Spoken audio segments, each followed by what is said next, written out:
Feliz Día de la Mamá, feliz Día de la Madre. En la Biblia hay muchas mujeres ejemplares y algunas de ellas son madres ejemplares. La verdad que el Señor nos ha bendecido con el registro de varias vidas. Hay varias personas dignas de imitar en la Biblia. Y una de ellas es Ana, la mamá de Samuel. Dios ha determinado que su historia quede registrada y eso para nuestra bendición.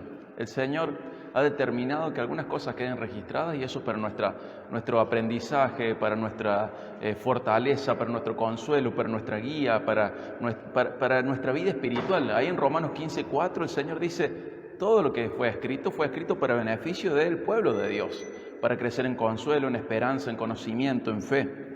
Y Ana es una mujer de la que podemos aprender mucho. Ella es realmente digna de imitar. Así que vamos a 1 de Samuel 1.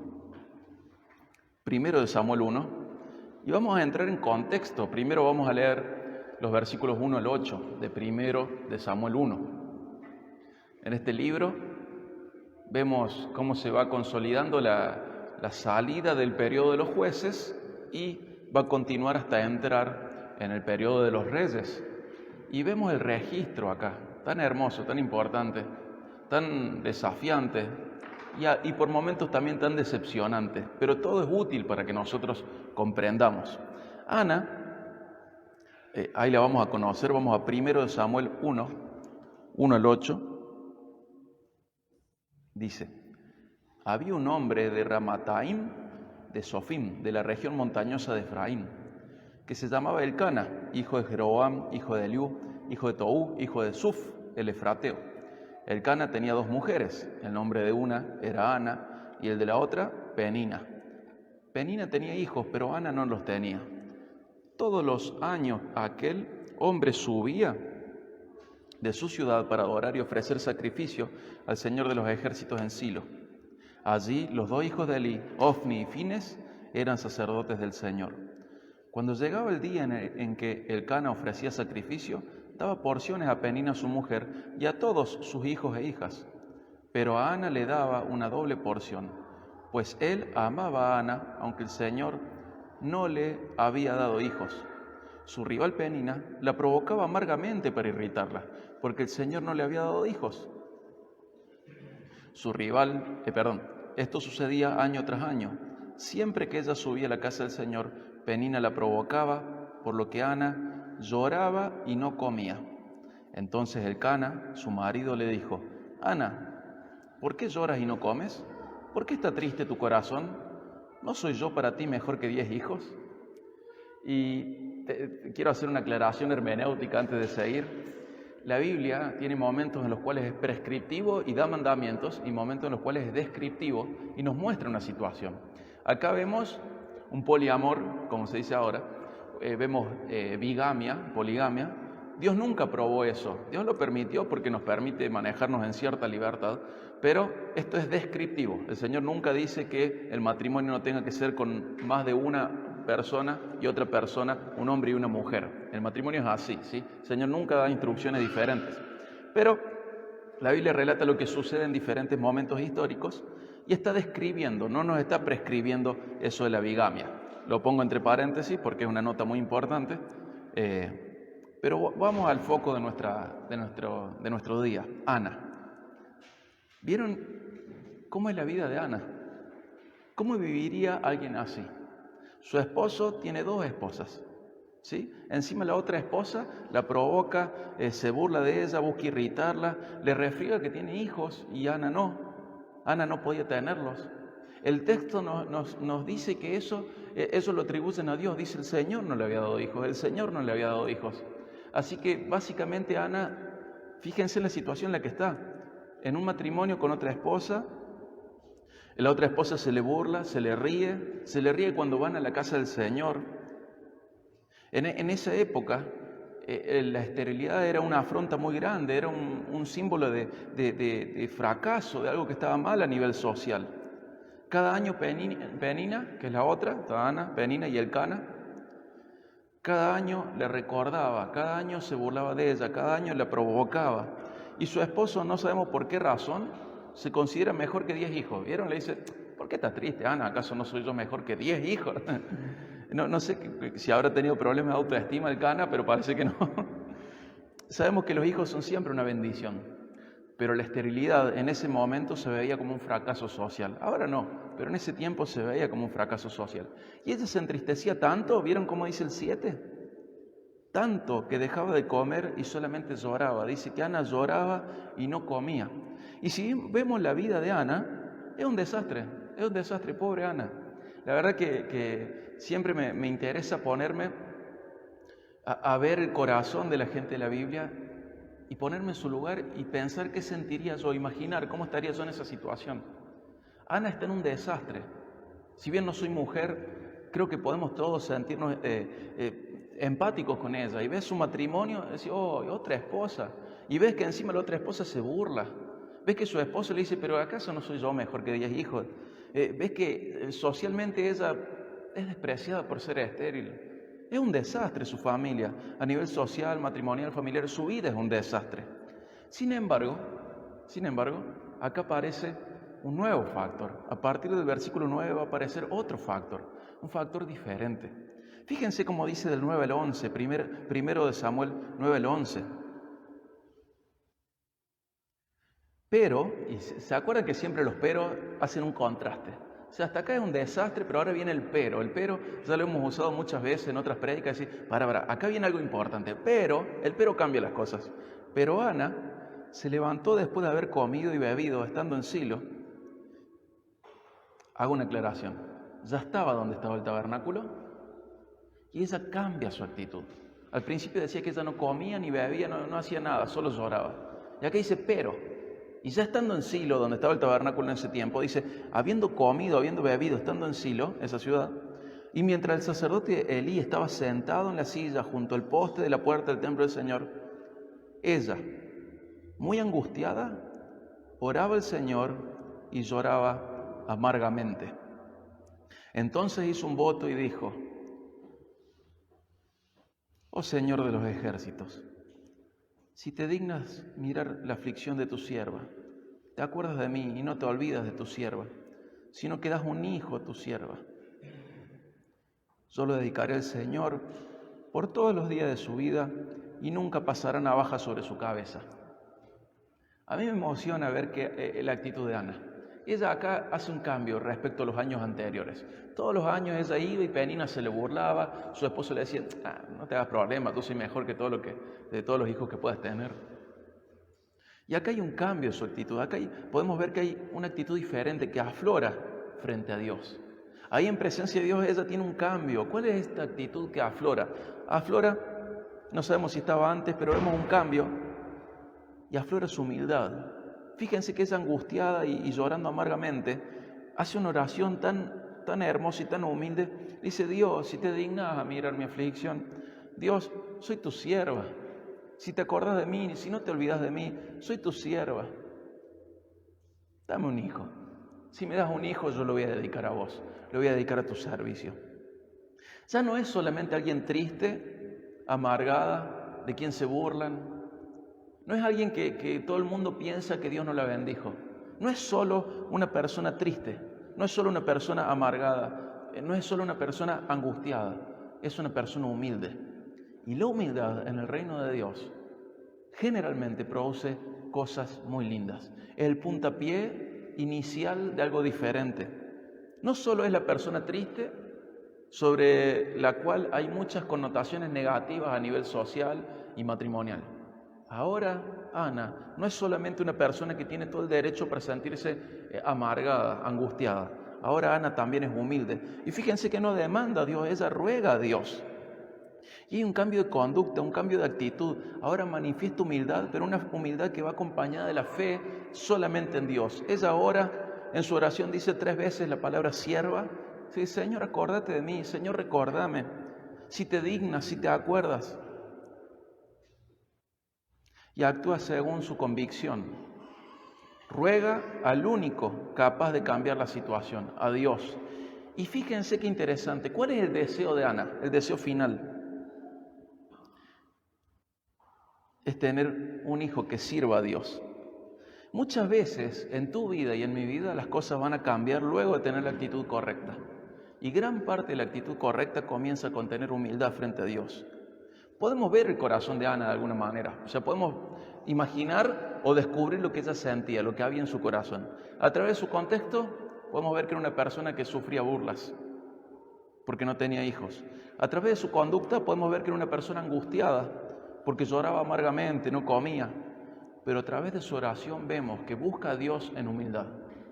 Y desde esta descripción de Ana, una persona por la que se burlan, una persona que está angustiada, vemos también una persona que en humildad se presenta frente a Dios. Entonces, primer punto, la actitud correcta, la humildad frente a Dios. Esa actitud va a cambiar la historia acá.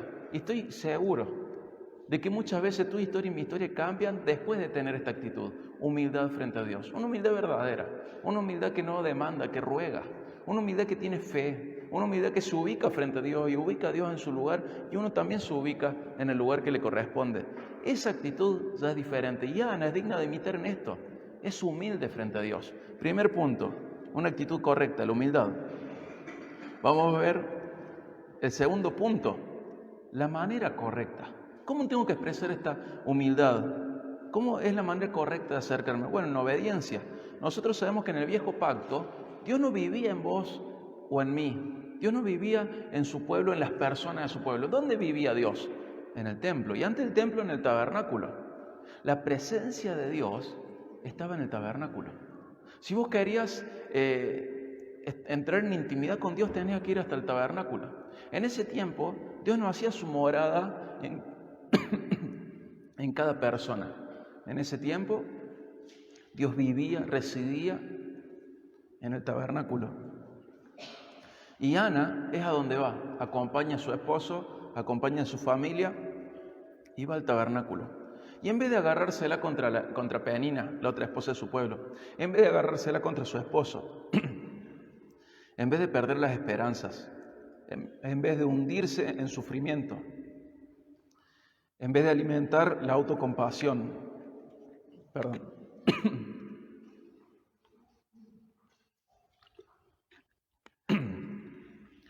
en vez de alimentar la autocompasión, en vez de tener alguna conducta autodestructiva.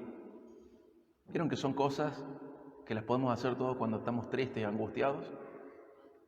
Agarrárnosla con los demás, perder las esperanzas, hundirnos en sufrimiento, alimentar la autocompasión, tener alguna conducta autodestructiva. En lugar de todo eso, ¿qué fue a hacer Ana? ¿Qué hizo Ana? Fue a hablar con Dios y volcó su corazón a Él. Cuando nos perdemos, en vez de ir a Dios y volcar nuestro corazón a Él, ¿qué hacemos? Nos agarramos con los demás, perdemos las esperanzas, la fe, nos hundimos en sufrimiento, alimentamos la autocompasión o podemos tener una conducta autodestructiva. Ella, en vez de hacer eso, va a Dios y vuelca su corazón a Él. Y dentro de eso obedece la ley de Dios y por eso acude a Dios en el tabernáculo. Ella no deja de ir al encuentro con Dios. Ella no deja de hacer eso. Fíjense que muchas personas esperan para encontrarse con Dios que su vida esté bien y en realidad es al revés. Encontrate con Dios para que tu vida esté bien. Ella ordena la parte que le corresponde. ¿Cuál es la parte que le corresponde? En su pacto, en el pacto en el que está ella, en el antiguo pacto, ella tiene que ir al tabernáculo a encontrarse con su Dios. Ella tiene que ir ahí y ella va ahí. ¿Saben cuál es la distancia que tiene que recorrer para ir a la iglesia, a su iglesia? 24 kilómetros.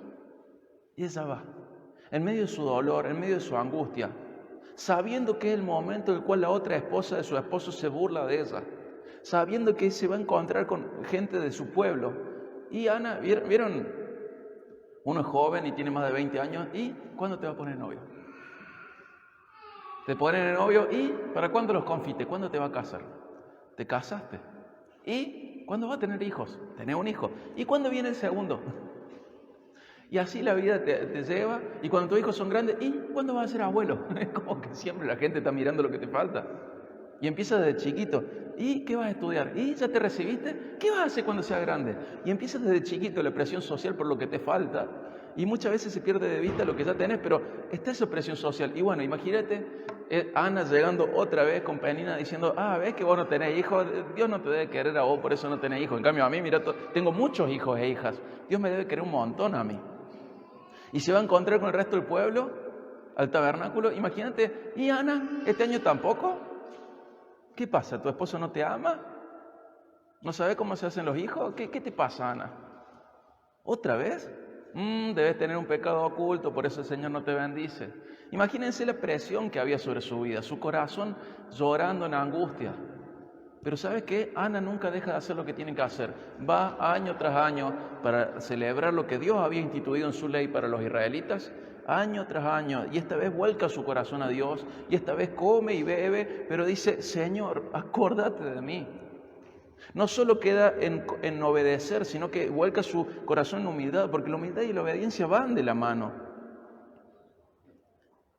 Ella se toma en serio su obediencia a Dios, y a pesar de que lo que pasaba en su familia, en su matrimonio, en su propio cuerpo, en su propio corazón, a pesar de todo eso, Ana no deja de obedecer a Dios. Hay que permanecer en obediencia. Hay que elegir bien. Y ella elige bien. Y acá tenemos el segundo punto, la manera correcta en obediencia. Ella no lo hace como quiere. El Señor había instituido que fueran una vez al año, por lo menos en este caso, al tabernáculo, a ofrecer ofrendas a Dios, sacrificios a Dios.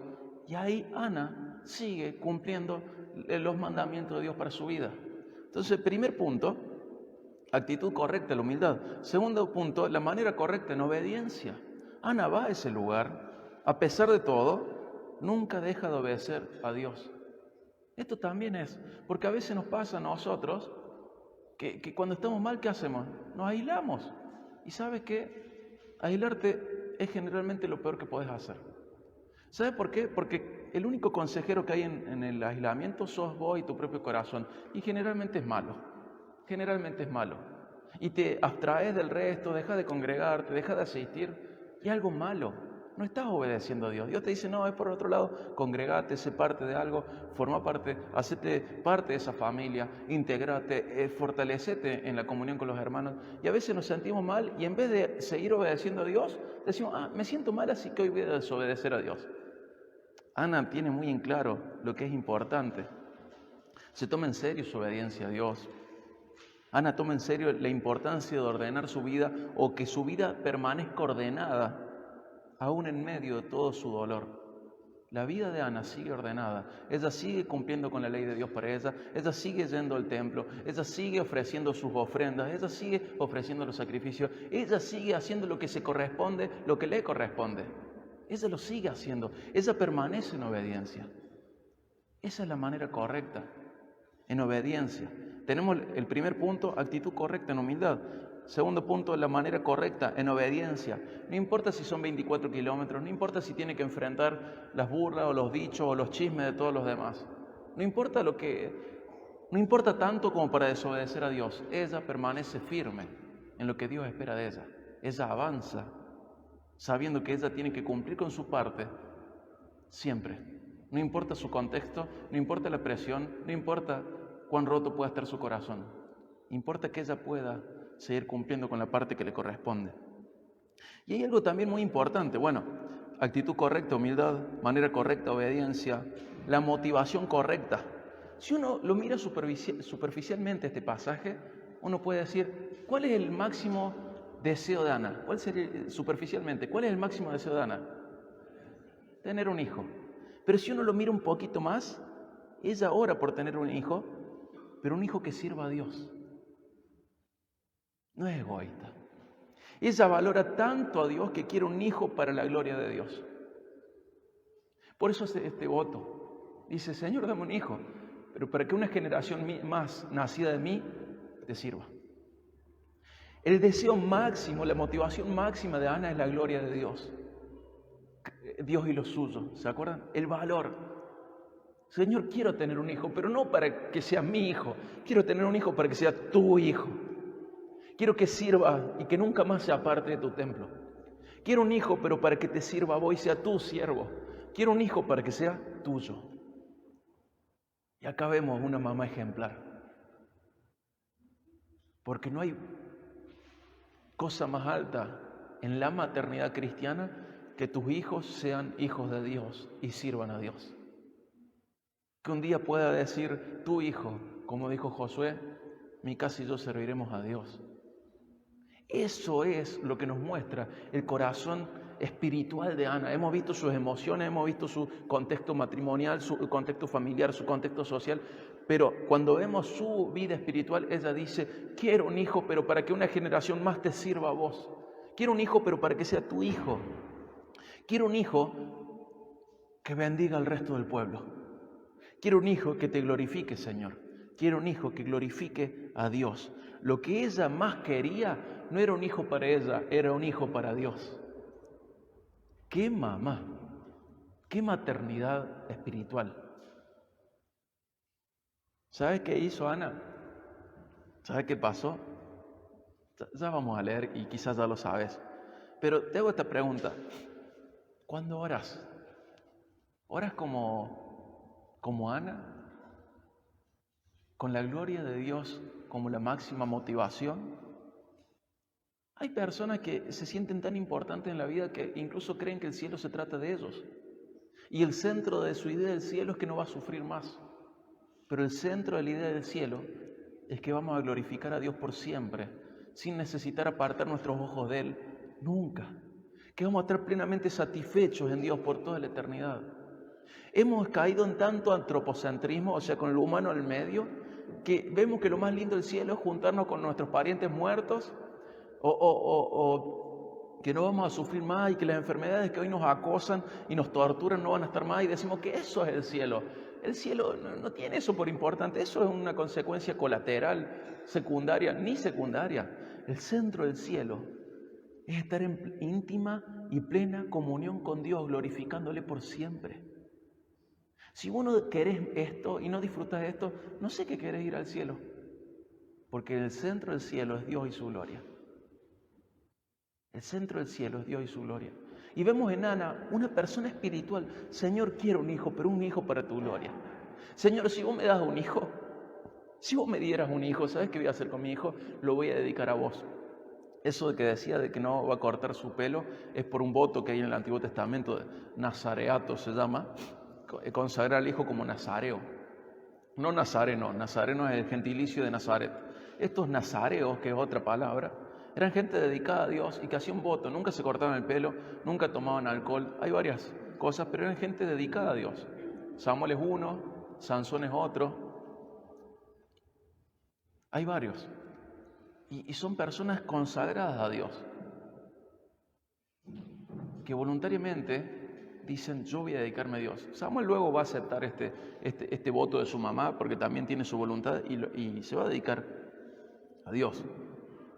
Pero esta motivación correcta es tan importante, glorificar a Dios. Quizá yo sé que no todos son madres, hay hombres, hay mujeres, hay esposas que no tienen hijos, hay mujeres sin hijos, pero se supone que los que estamos acá somos cristianos. Y nuestra vida va a recibir grandes cambios cuando nos acerquemos a Dios con una actitud correcta, con humildad, cuando lo hagamos de la manera correcta, en obediencia, con nuestra vida en lo que nos toca, ordenada, y con la motivación correcta, glorificar a Dios. Por Él, para Él, son todas las cosas para su gloria. Romanos 11:36 nos recuerda eso. Todo es para su gloria. ¿Tus oraciones son para la gloria de Dios? Dios nos enseña a través de Santiago que muchas veces nuestras oraciones no son tenidas en cuenta porque pedimos para nuestros propios motivos personales. Algo que solo nos glorifica a nosotros. Y Santiago dice, no, piden y no reciben. ¿Por qué? Porque piden para sus cosas. Las vidas cambian para bien cuando empezamos a buscar la gloria de Dios como lo máximo, como el fin, como el propósito. ¿Y qué va a pasar con Ana? Fíjate, 1 Samuel 1:20. Primero de Samuel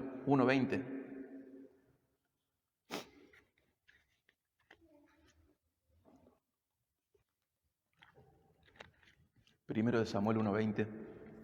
Y a su debido tiempo, después de haber concebido, Ana dio a luz un hijo y le puso por nombre Samuel. diciendo, porque se lo he pedido el Señor. Y deja tu dedo ahí en ese pasaje porque vamos a leer uno cerquita. Y nos dice la Biblia que le puso Samuel. Samuel significa el Señor oye, o el Señor me oyó. Samuel va a ser alguien que va a oír al Señor y que va a entablar una historia muy importante con Dios. Pero fíjense cómo el corazón de Ana sigue volcado. No le pone un nombre, este es mío para siempre. El nene de la mamá. Le pone Samuel, porque tengo un Dios que oye. Dios me oyó. Y recibe lo que quería. Fíjense que al final su corazón queda satisfecho. Cuando nosotros buscamos la gloria de Dios, no es que buscar la gloria de Dios va a quedar totalmente insatisfecho. No. Cuando buscamos la gloria de Dios, entramos en una vida espiritual tan alta, tan diferente, que la gloria de Dios nos satisface a nosotros. Pero muy pocos llegan a comprender esto porque muy pocos lo viven. Pero cuando tu corazón está enamorado de Dios y lo suyo, la gloria de Dios es tan importante que todo lo demás queda secundario. Y quizá el contexto no cambia, o sí, como en este caso sí.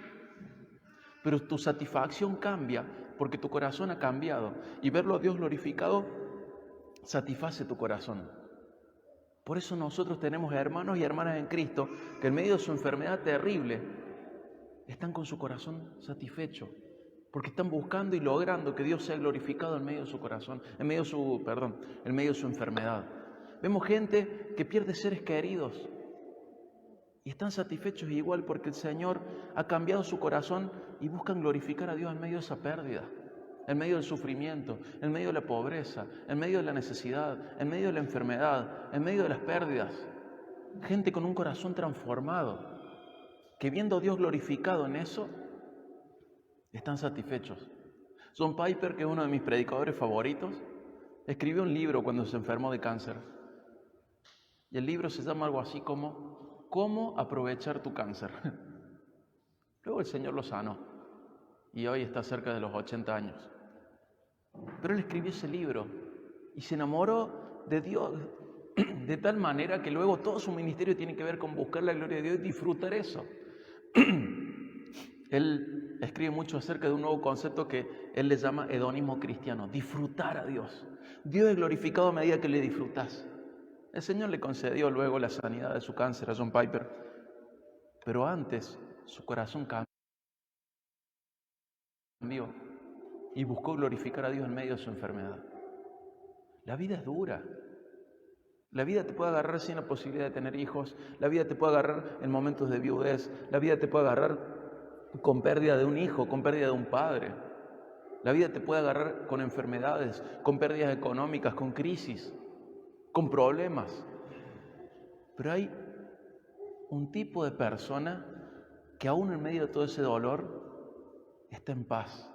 Ese tipo de persona es esa persona que busca sobre todas las cosas glorificar a Dios y Dios satisface su corazón en medio de todo eso.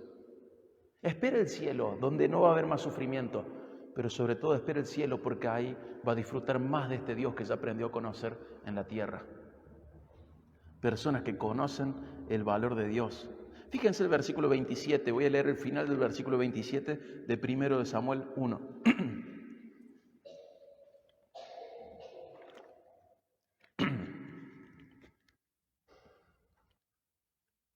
Voy a leer el final del versículo 27.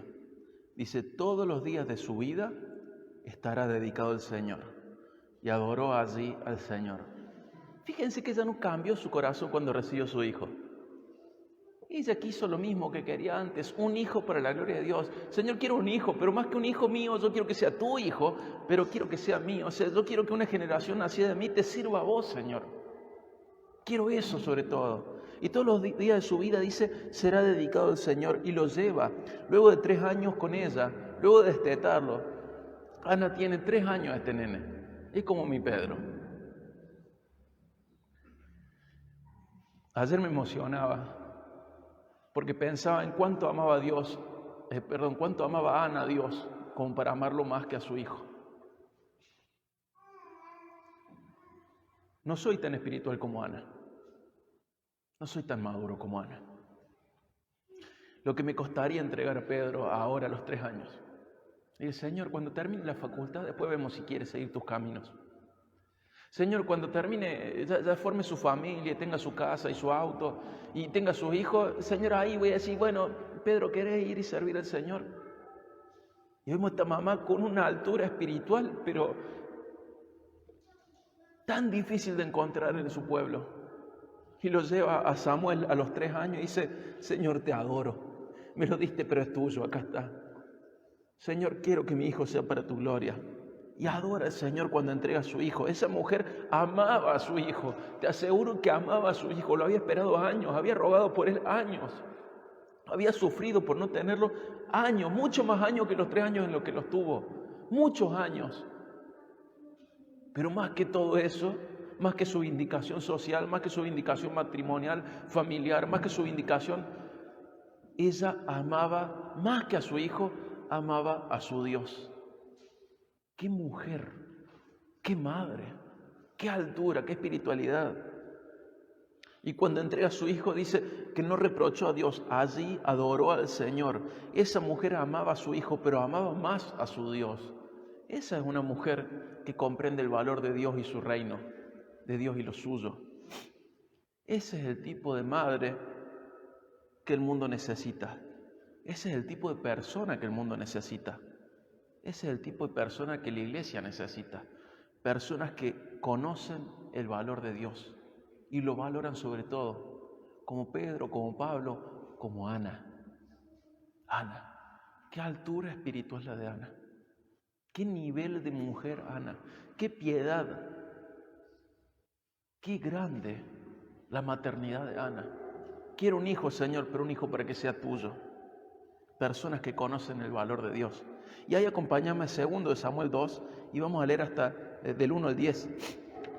Y vamos a ver en qué se fundamenta todo esto. Primer punto fue una actitud correcta, humildad. Segundo punto, una manera correcta, obediencia. Un tercer punto, motivación correcta, glorificar a Dios. Y vamos a 2 de Samuel 2 y vemos el corazón de Ana a través de su oración, de su exclamación de alabanza. Entonces Ana oró y dijo, mi corazón se regocija en el Señor. Yo quiero que vos recuerdes esto. Ana se está despidiendo de Samuel. Lo va a ver seguramente, pero ya no lo va a criar. Lo va a criar el sacerdote en la casa de Dios. Ana lo tiene su hijito ahí al lado, lo acaba de entregar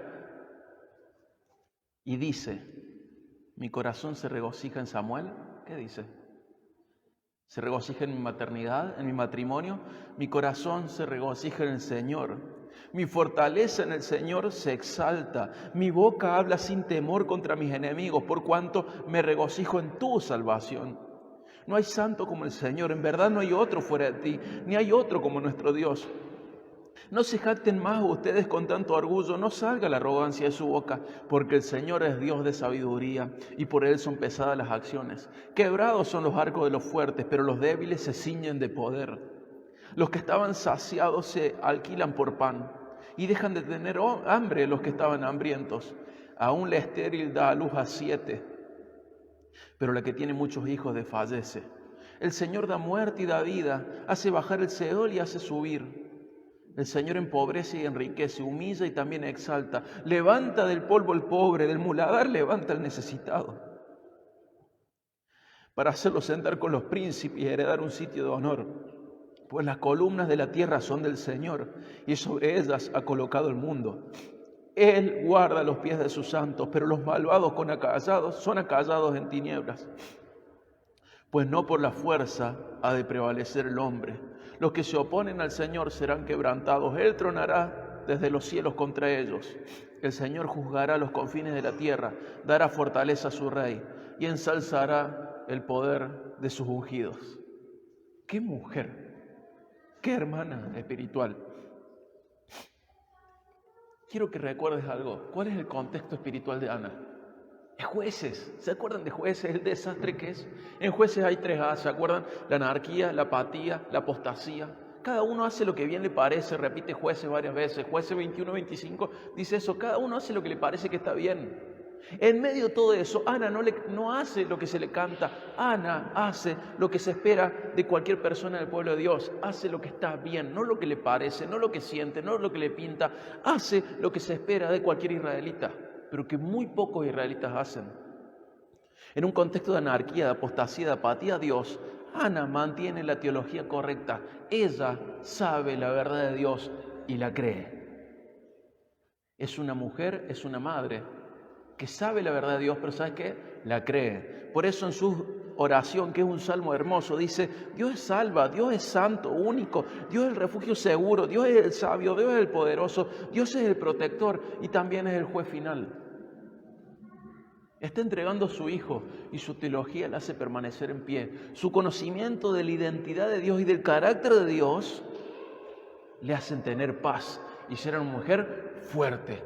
Ahí sí ves una mujer empoderada, porque descansa en el poder de Dios, descansa en su conocimiento del carácter de Dios, de la naturaleza de Dios, de la identidad de Dios. Fue una mujer que conocía a Dios de verdad y ¿sabes qué? Vivió según su conocimiento de Dios.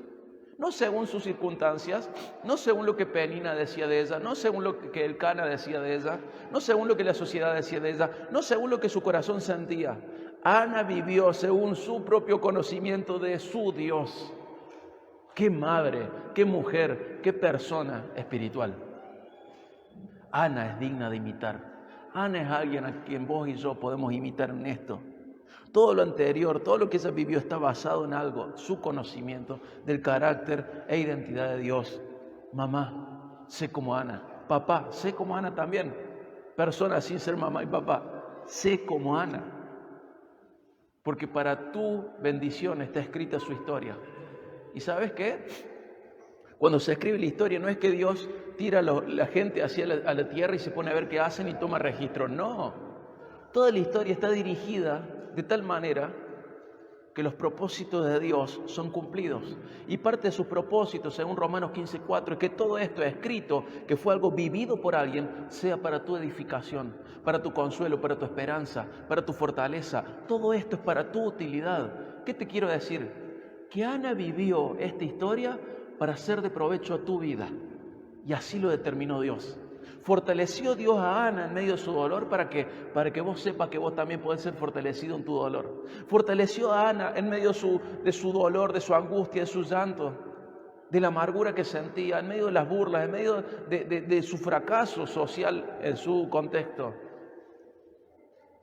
Fortaleció a Dios a Ana para que vos sepas que también podés ser fortalecido y bendecido. Pero ¿qué hay que hacer? Conocer a Dios y vivir según su conocimiento de Dios. Tener la actitud correcta, humildad y fe. Hacerlo de manera correcta, en obediencia a lo establecido por Dios. Y tener el motivo correcto, glorificar a Dios. Todo eso descansa en conocer a Dios y vivir según tu conocimiento de Dios. Ana es una mujer totalmente digna de imitar en lo que la Biblia nos está mostrando. Insisto, una actitud correcta, humildad y fe. Humildad frente a Dios, convicciones firmes a partir del conocimiento de Dios. Una manera correcta, obediencia a lo establecido por Dios. Una vida que reconoce a Dios como Señor, reconoce sus mandamientos y se ordena en función a sus mandamientos. Hace lo que Dios dice que tiene que hacer. Y el motivo correcto. Y ella conoce a Dios y va a vivir según lo que Dios exige por ser el dueño y creador de todo, su gloria. Ella busca glorificar a Dios. Una vida que comprende que la gloria de Dios es más importante, es el motivo existencial, el propósito existencial de todo humano, ¿sabías? Glorificar a Dios. No es tu felicidad, es la gloria de Dios. Pero ahí está el pequeño secreto a voces en la Biblia. Glorifica a Dios y Dios te va a dar felicidad.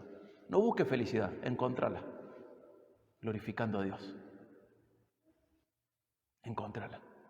No andes en búsqueda de la felicidad, anda en encuentro de la felicidad. Dios en toda su palabra dice cómo puedes ser feliz. Y vas a ver que no tiene que ver con cambios en tu contexto, tiene que ver con cambios en tu corazón. Pero están detrás de que vos glorifiques a Dios. ¿Y cómo dice el 1? Fíjense el final del 1. Primero de Samuel 2:1. Se regocija en dos cosas, Ana. ¿En qué? En el Señor y en la salvación del Señor. Ana se regocija, tiene gozo, tiene alegría, tiene felicidad, tiene plenitud. Ana se exalta. ¿Qué otra palabra podemos usar? Ella tiene ese shock de adrenalina linda. Decir, me regocijo ¿en qué? En el Señor, en la salvación del Señor. Si Ana vivía esto, ¿cuánto más nosotros que conocemos mejor la salvación? Sabemos más que ellos. Hemos conocido a Cristo. Ella se regocijaba en el Señor y sabía re poco del Señor. Pero lo que sabía la hacía permanecer firme. Y vos y yo sabemos más del Señor. Pero ¿sabes qué es lo que va a hacer la diferencia? Que creamos lo que sabemos del Señor. Y vamos a poder decir, en medio de cada situación, me regocijo en dos cosas que no pueden cambiar. El Señor y la salvación que me regaló. ¿Quieres ser una persona llena de gozo, de alegría, a pesar de las circunstancias? A pesar de la enfermedad, la pérdida, la crisis, a pesar del dolor, a pesar de la sociedad, a pesar del matrimonio, a pesar de la familia.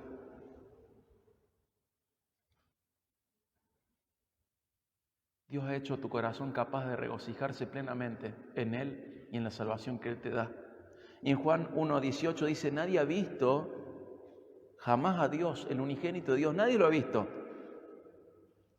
Pero el Hijo de Dios, nadie ha visto jamás a Dios.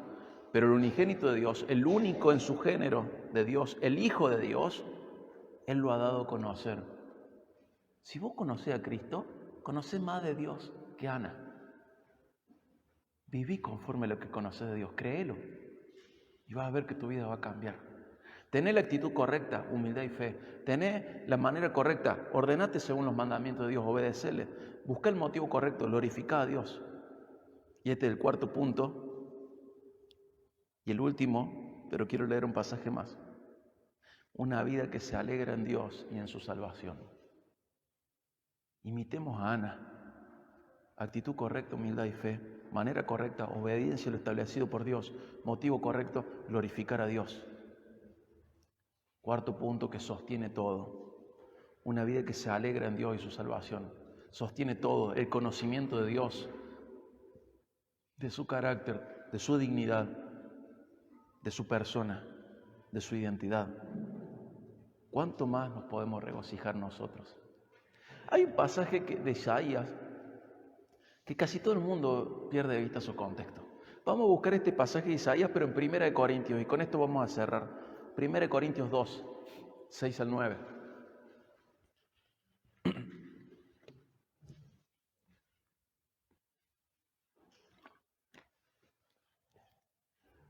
Primera de Corintios 2, 6 al 9. Está Pablo hablándole a los corintios. Y hace una diferencia entre él y los falsos apóstoles, falsos maestros. Y él quiere establecer un punto. Dice, los falsos apóstoles, falsos maestros tienen re buena retórica. Discursivamente son muy buenos, su dialéctica es excelente, son atrapantes, hacen señales. Y Pablo dice, yo soy diferente. Por un lado, yo no tengo todos esos recursos humanos que ellos tienen, pero yo les digo la verdad. Y Pablo empieza no a defender su apostolado diciendo yo soy Pablo, sino que dice, ¿saben de quién les hablo yo? De Cristo y su Evangelio. Y no vengo a manipularlos, vengo a mostrarles a Cristo y su Evangelio. Yo digo la verdad, ellos no dicen la verdad. Y fíjense, 1 Corintios 12 y el 9 dice, sin embargo, hablamos sabiduría entre los que han alcanzado madurez, pero una sabiduría no de este siglo, ni de los gobernantes de este siglo, que va desapareciendo, sino que hablamos sabiduría de Dios en misterio, la sabiduría oculta que desde antes de los siglos Dios predestinó para nuestra gloria. Esa sabiduría que ninguno de los gobernantes de este siglo ha entendido, porque si lo hubieran entendido, no habrían crucificado al Señor de gloria, sino como está escrito, cosa que ojo no vio, ni oído oyó, ni ha entrado al corazón del hombre, son las cosas que Dios ha preparado para los que lo aman. ¿Sabe qué era eso del final? Cristo y el Evangelio. Cristo y el Evangelio. Ana se regocijaba en la salvación sin conocer a Cristo. Pero el Evangelio es eso. que ningún ojo había visto antes, ningún oído había oído antes, ni siquiera había entrado al corazón de cualquier persona nunca, y era algo preparado por Dios para los que le aman. Imagínate vos en el contexto greco-romano, lo tenés a Zeus, o lo puedes tener a Apolo, o lo puedes tener a cualquiera de los dioses romanos. ¿Qué hacían los dioses griegos o romanos? Bajaban a la tierra, elegían el mejor vino, la mejor comida, las mejores mujeres, dejaban ahí un hijo semidios. ¿Pero qué hacían los dioses griegos y romanos? Cumplían las fantasías humanas de la gente. Yo quiero ser como Apolo, dios de la guerra. Yo quiero ser como el otro, como Venus, reseductora, decía algunos seguro. Pero esos dioses eran invenciones humanas. Solamente vivían para cumplir las fantasías humanas. Cuando ellos hacían algo, era lo que cualquier corazón ya había imaginado. Quiero del mejor vino, ganar la guerra, las mejores mujeres, la mejor comida. Quiero hacer lo que se me cante, controlar esto, controlar lo otro. Son expresiones de las manifestaciones de cualquier corazón humano. Pero el Evangelio, Cristo, por quien todo es sostenido, el creador de todo y juez final de todo, Rey de reyes, Señor de señores, Dios de gloria, haciéndose uno como nosotros, uno de los nuestros. Siendo Dios, dejando la gloria temporariamente, velando esa gloria de ser Dios, haciéndose uno como nuestros, haciéndose un bebé, necesitante de que alguien le saque los mocos, le saque los pañales, lo cambie, que alguien lo abrigue, necesitante de comida, de agua, de abrigo, que tenga que hacerle caso a un par de humanos cuando tenía que ir a hacer las compras. Es el Rey de Reyes y está recibiendo órdenes de dos padres imperfectos, sufriendo la burla de unos por ser hijo de una mamá que quedó embarazada antes de casarse, sufriendo burla de otros por ser extranjero, viviendo como uno de nosotros, siendo pobre económicamente, siendo parte de la colonia de un imperio, siendo de una nación subyugada por un imperio, sin tener posesiones, lavando los pies de los suyos que le iban a traicionar, amándolos hasta el fin, orando por ellos, perdonándolos, teniéndoles paciencia una y otra vez, a pesar de que rompían su corazón porque lo traicionaban, porque le fallaban, porque él no podía contar con ellos. Siendo torturado por gente que él mismo creó, siendo juzgado injustamente por gente que él finalmente va a juzgar, aguantando la tortura, recibiendo la paliza, el maltrato, los insultos, las burlas, la tortura de gente que él mismo podría hacer desaparecer así. ¿Sabes qué? Esto sí que es algo que oído nunca había oído, ni ojo nunca había visto, ni corazón había imaginado. El Rey de Gloria muriendo por los suyos, preparado por Dios para los que aman a Dios. Ana se regocijaba con un poquito de Dios que conocía y sostenía su vida, pero vos y yo conocemos a Cristo, y Cristo nos ha dado a conocer el Padre, y eso que nunca se había imaginado, nunca se había oído, nunca se había visto, es una realidad en Cristo. ¿Cuánto más nos podemos gozar nosotros en la salvación de Dios? ¿Cuánto más fuertes podemos ser que Ana? ¿Cuánto más humildes y obedientes y buscadores de la gloria de Dios podemos ser más que Ana? Ana es hermosa. Pero ¿sabes qué? Ella tenía que viajar 24 kilómetros para ver la gloria de Dios. En cambio, en los hijos de Dios, hoy Dios vive. Seamos como Ana, pero seamos más que Ana también. Porque Dios así lo permite y así lo quiere. Busquemos la gloria de Dios. Tengamos la actitud correcta, vayamos en humildad y fe. Tengamos la manera correcta, seamos obedientes a Dios. No pretendamos que Él cumpla alguna de nuestras oraciones si nuestra vida está desordenada. Imagínate que yo salga a robar y le pida a Dios protección para que no me descubran cuando robo. ¿Vos crees que Dios me daría eso? Imagínate que estás en un examen de la facultad o de la escuela y tenés un machete. ¿Le pedirías a Dios que no te descubran el machete? Ordena tu vida y luego pedile a Dios. Ana viajó hasta Silo. Ahí fue al encuentro con Dios. Hizo lo que le correspondía como mujer israelita. Vos haces como persona cristiana lo que te corresponde antes de pedir a Dios. Incluso pedirle a Dios que te ayude a hacer lo que te corresponde. Pero seguí avanzando, ordenando tu vida, respetando lo ya establecido por Dios. Y hacerlo con el motivo correcto, glorificar a Dios. ¿Y en qué vas a poder sostener la actitud correcta, la manera correcta y el motivo correcto? ¿En qué vas a poder sostener esta humildad y fe, esta obediencia y esta gloria de Dios? En una vida que conoce a Dios y cree a Dios. Una vida que se alegra en Dios y en su salvación. Ahí se sostiene todo. Esta mujer conocía a Dios y creía a Dios. Y nosotros tenemos que ser así. Y alegrarnos de la salvación de Dios porque conocemos a Cristo. Alegrarnos de que aquello que ojo no había visto, ni oído había oído, ni corazón había imaginado, hoy nosotros ya lo hemos visto, conocido y oído. Cristo y el Evangelio. ¿Cuánto más bendecidos, satisfechos, plenos podemos ser que Ana? Porque conocemos a Cristo, a la salvación de Dios, de una manera muy superior a la que Ana conocía.